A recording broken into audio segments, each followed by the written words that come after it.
So, what does courage? It's green, right? Is it green? Yep, it's green. What does courage mean to you? When you're in a difficult situation and things are really hard, how do you continue and make good out of a bad situation? I motivate myself, study hard, and listen to some quotes and motivate myself like that. Is there any quotes that particularly help you? Nah, I don't remember. It's Buddha quotes. Okay. Anything else you'd like to add there? Nah. Okay, great. You're doing good. What does courage mean to you?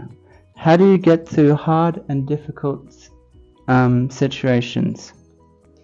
Well, courage means to me is like challenging of your lives, and to make success for your courage, to stand up your courage, you must control your feelings, not to be like I cannot do anything, or I cannot. Oh, I'm a loser. People in this world, whoever call it a loser, she can do anything. She can be successful.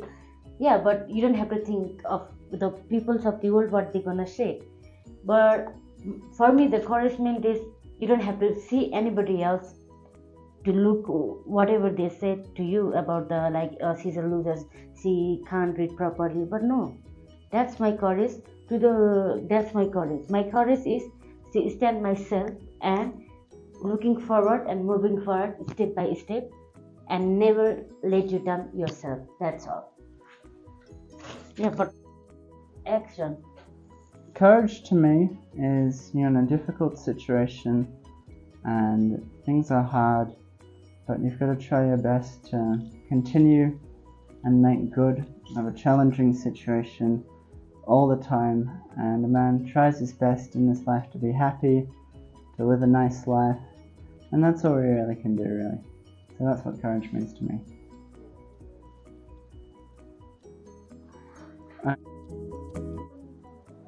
Okay, so Suban, what does courage mean to you?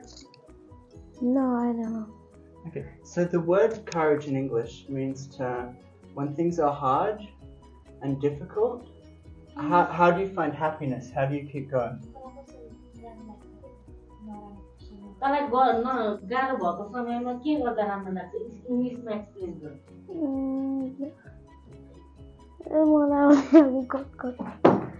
Courage means is for me to challenging and face the difficult times. Manna, courage means is to face the challenges, difference to challenges, face to challenges, and move forward in your life. move. नेपालीमा भन्नु मलाई के परेन We maybe can't use that. नेपालीमा भन्नु म And now we're going to share with you a short story about a courageous young man. The story is about a gentleman named John Smith. For several decades, people had not read a word he'd written thought that they knew John. Wounded veteran, battlefield correspondent, big game hunter, and deep sea fisherman, bullfighting aficionado, brawler, lover of women and man about town. But behind the public figure was a deeply troubled and conflicted soul who belonged to a gripping story about the ambiguous, hard-boiled character. I mean, he had a very gripping backstory. He was a man of many faces, this John Smith. On the outside, he was a tough guy, a war veteran and big game hunter and all the rest of it. But behind the public figure was a troubled, conflicted man. Mr. Smith's family had its own drama and darkness.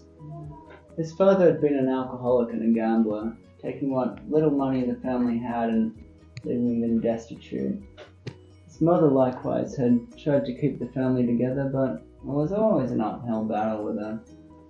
He had just enough money for food and shelter, but not enough anything else. John had been the one to escape poverty, the only one, in fact. enlisting in the military to make a better life for himself and his family, but war had a way of changing a man, and John came back a different person. He was more hardened and less trusting of others. He had seen so much and he refused to open up to anyone, even to his own family. He kept his feelings and his experiences to himself. He tried to make the best of his situation. He used his newfound skills as a soldier to become a successful correspondent. He hunted and fished for food and fun. He attended bullfights. He would get into drunken brawls with strangers every now and again, and woo an occasional woman now and again too, but his inner turmoil was forever present. He was struggling to come to terms with the fact that he had left his family behind him in their dire straits, and he was struggling too to come to terms with the horrors of what he'd witnessed overseas.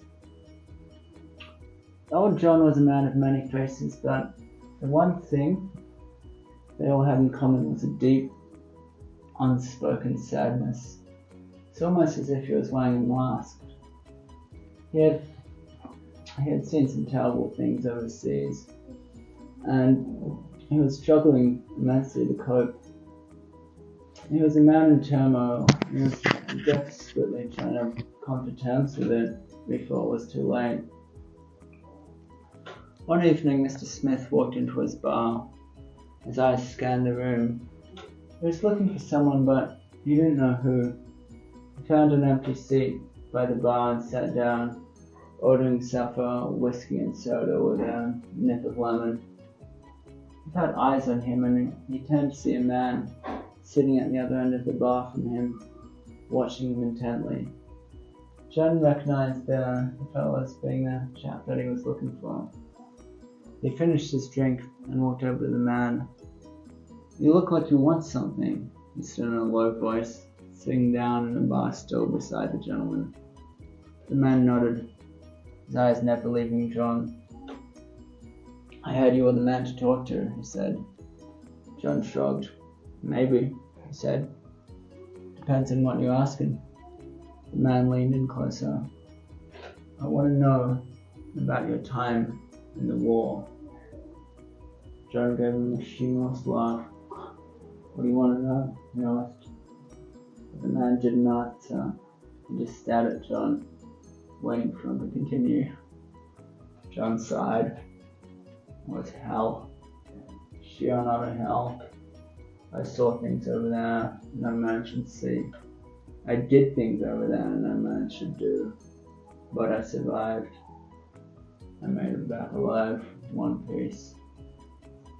His face was hard, his eyes distant, and he just nodded after and got up and walked away. He had said all he was going to say about the war. He had said more than enough. John had been drinking for hours, and he was beginning to feel the effects. He was feeling reckless and daring, and he was wanting to get a little bit rowdy. He was standing at a bar, nursing his beer. One man bumped into him from behind. John spun around, his anger rising. He looked at the man, who was standing there with a smug smile on his face. John could feel his blood boiling in his veins. Without a word of warning, he threw his drink in the man's face, and then lunged at him. The man was taken by surprise and stepped back, trying to defend himself. The bar was chaos, with people cheering and jeering at all corners as the two men fought. Finally, the bouncers broke up the fight between the men and threw both of the gentlemen out. John stumbled out of the bar. His shirt was ripped and his face was bloody. He was blind drunk. He had won the fight. But what did he really want? He didn't know. He was too drunk to care. As John walked away, he couldn't help but feel a certain sense of satisfaction. He released some of the tension and aggression that had been building up inside of him for too long, and he must admit that he felt a little better for it. John was walking down the street. His head was spinning. and the ground around him felt like it was spinning like propellers. He'd had far too much whiskey and beer. The fight had really pumped his adrenaline up too. He was trying to walk in a straight line, but his legs were unsteady and was having a hard time keeping his balance. He thought if he wasn't careful, he might need to vomit. As he continued on down the street, he noticed a gay bar on the corner. He stopped for a moment, peering at the homosexual fellows in the terrace outside. They were laughing and drinking their beers. Suddenly a man stepped out of the shadows and onto the terrace. He was wearing a bright pink wig and a sparkling, glittering dress. John's eyes narrowed as he looked at him, and he spat out a single word: fairy. The man stared back at John, his eyes wide with shock.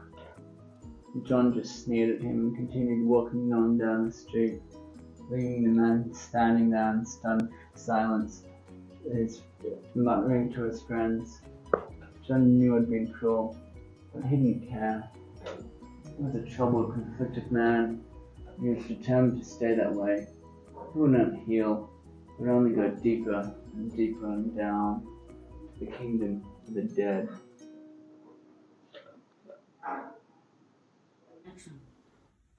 Just a brief line to say thank you for watching. I hope you enjoyed the video.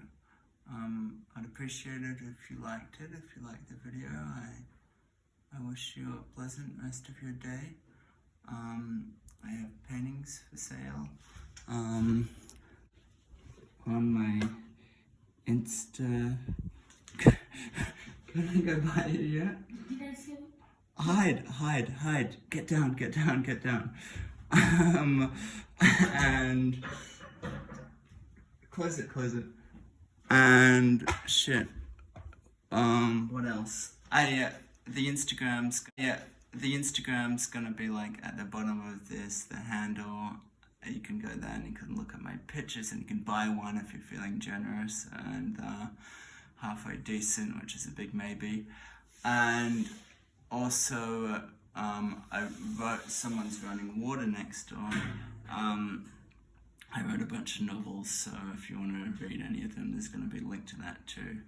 Thanks for watching. God bless. Take care.